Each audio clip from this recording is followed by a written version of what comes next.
Hallo und herzlich willkommen zu einer neuen Runde Deutsch lernen mit uns. Schön, dass ihr wieder mit dabei seid. Willkommen zu Tag 73, Teil 1 unserer B1-Lernreihe. Wir haben ja gemeinsam bis Tag 60 das Niveau A2 abgeschlossen. Genau.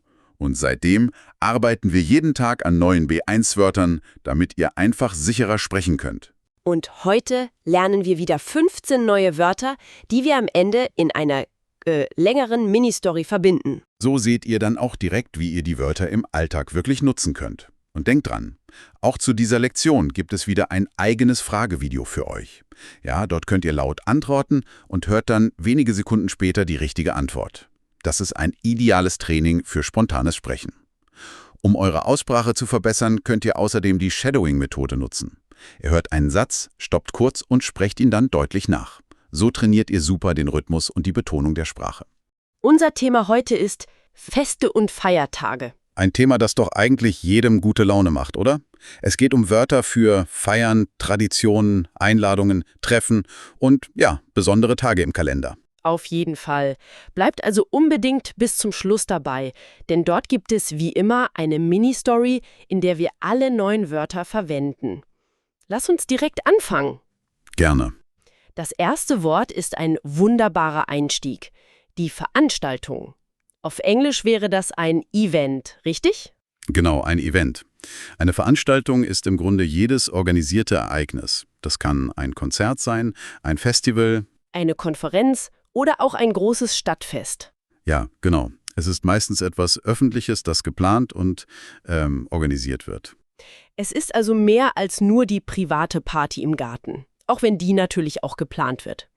Richtig, eine Veranstaltung hat oft einen größeren, offizielleren Rahmen. Man könnte zum Beispiel sagen, die jährliche Veranstaltung des Sportvereins war ein voller Erfolg.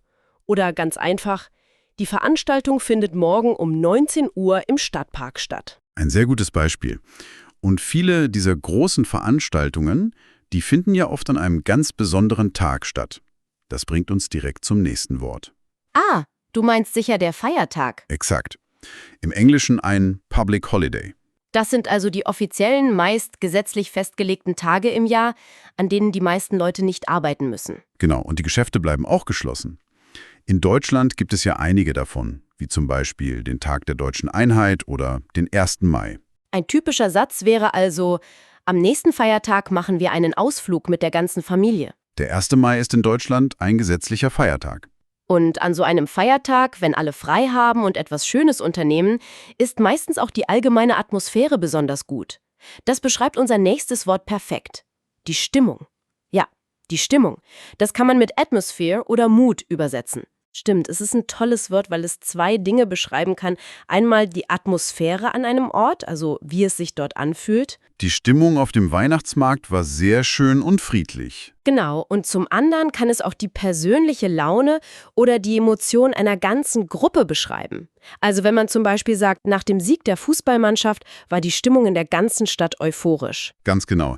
Es geht also um das Gefühl, das sozusagen in der Luft liegt. Man kann ja auch fragen, wie war die Stimmung auf der Party? Und die Antwort könnte sein, die Stimmung war fantastisch, alle haben getanzt. Was die Stimmung bei vielen Festen ja auch prägt, sind oft die Dinge, die man immer wieder tut. Traditionen also. Dafür gibt es ein sehr schönes deutsches Wort, der Brauch.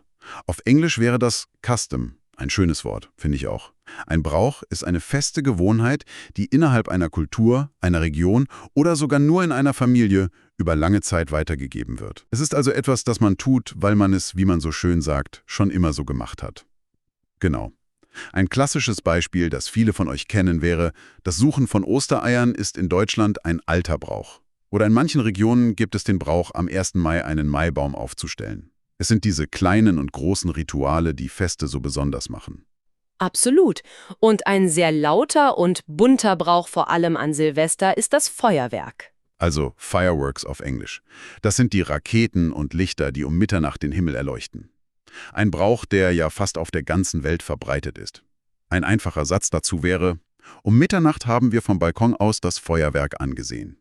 Man kann es aber auch allgemeiner verwenden, zum Beispiel, in vielen Städten gibt es zu besonderen Anlässen ein großes Feuerwerk. So, jetzt haben wir schon einige Nomen, kommen wir mal zu einem extrem wichtigen Verb, wenn man über geplante Ereignisse spricht. Ich ahne, welches du meinst. Stattfinden. Genau, stattfinden.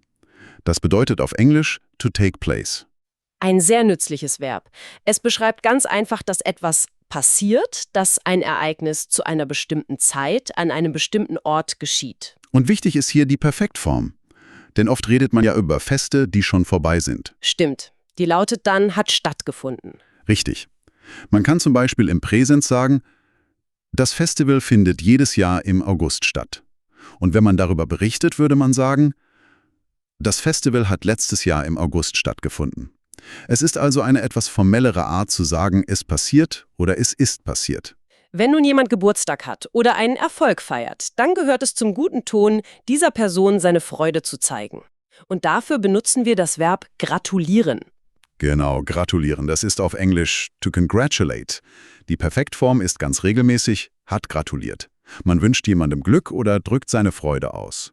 Und wichtig ist hier die Präposition. Richtig, man gratuliert jemandem immer zu etwas. Das ist ein wichtiger Hinweis, also nicht für, sondern zu. Ein Beispiel wäre, ich gratuliere dir herzlich zum Geburtstag. Oder ein anderes Beispiel, meine Kollegin hat mir zur Beförderung gratuliert. Und was möchte man auf einer Feier, zu der man eingeladen wurde? Man möchte eine gute Zeit haben. Man will Spaß haben. Dafür gibt es ein schönes reflexives Verb, sich amüsieren. Sich amüsieren, also to enjoy oneself oder to have fun. Genau, die Perfektform ist, hat sich amüsiert. Es bedeutet einfach, eine gute Zeit zu verbringen und Freude zu haben. Man hört es oft in der Frage nach einer Feier. Habt ihr euch gestern Abend gut amüsiert? Und eine positive Antwort wäre dann, ja, wir haben uns prächtig amüsiert. Die Musik war toll und das Essen lecker. Es ist eine etwas elegantere Art zu sagen, wir hatten Spaß. Das waren die ersten 8 Wörter. Und wenn euch gefällt, wie wir die Wörter hier erklären, lasst uns gern ein Abo da und gebt uns einen Daumen hoch. So verpasst ihr keine der kommenden Folgen und unterstützt unser Projekt. Machen wir weiter mit einem Verb, das perfekt zur Vorbereitung eines Festes passt. Schmücken. Ah ja, schmücken. Auf Englisch wäre das to decorate oder auch to adorn. Die Perfektform ist ganz einfach, hat geschmückt. Das ist eine Tätigkeit, die viele Menschen lieben, glaube ich. Man macht einen Raum oder einen Tisch. Oder ein Baum mit Dekorationen schöner und festlicher. Der klassische Satz, der mir sofort in den Sinn kommt, ist natürlich: Wir schmücken den Weihnachtsbaum immer gemeinsam. Genau der. Aber es geht natürlich auch in vielen anderen Situationen. Vor einer Geburtstagsparty könnte man sagen, die Kinder haben das ganze Wohnzimmer mit Luftballons geschmückt. Es geht also immer darum, eine festliche Atmosphäre zu schaffen. Und wenn man jemandem gratuliert, sagt man ja oft nicht nur herzlichen Glückwunsch. Stimmt, man drückt auch gute Gedanken für die Zukunft aus. Und dafür verwenden wir das Verb wünschen. Auf Englisch to wish. Die Perfektform lautet hat gewünscht. Man hofft also, dass einer anderen Person etwas Gutes passiert. Man spricht einen positiven Gedanken aus. Das kennt jeder von Geburtstagskarten. Da steht oft, ich wünsche dir alles Gute für das neue Lebensjahr. Ganz genau. Oder bei einer Verabschiedung. Wir wünschen euch eine gute Reise und einen schönen Urlaub. Man kann sich natürlich auch selbst etwas wünschen, aber hier geht es meist darum, einer anderen Person Gutes zu wünschen. Jetzt kommen wir zu ein paar Adjektiven. Wenn man einen Raum schön geschmückt hat und eine besondere Zeremonie stattfindet, dann ist die Atmosphäre oft Feierlich. Das ist ein sehr passendes Wort. Auf Englisch festive oder auch solemn, je nach Kontext. Es beschreibt eine Stimmung, die besonders würdevoll und oft auch ein bisschen ernst ist. Es ist mehr als nur fröhlich. Man benutzt es für wichtige Momente. Zum Beispiel war die Übergabe der Abschlusszeugnisse eine sehr feierliche Zeremonie. Oder man könnte sagen, als das Brautpaar die Ringe tauschte, herrschte eine feierliche Stille in der Kirche. Es beschreibt einen Moment mit besonderer Bedeutung.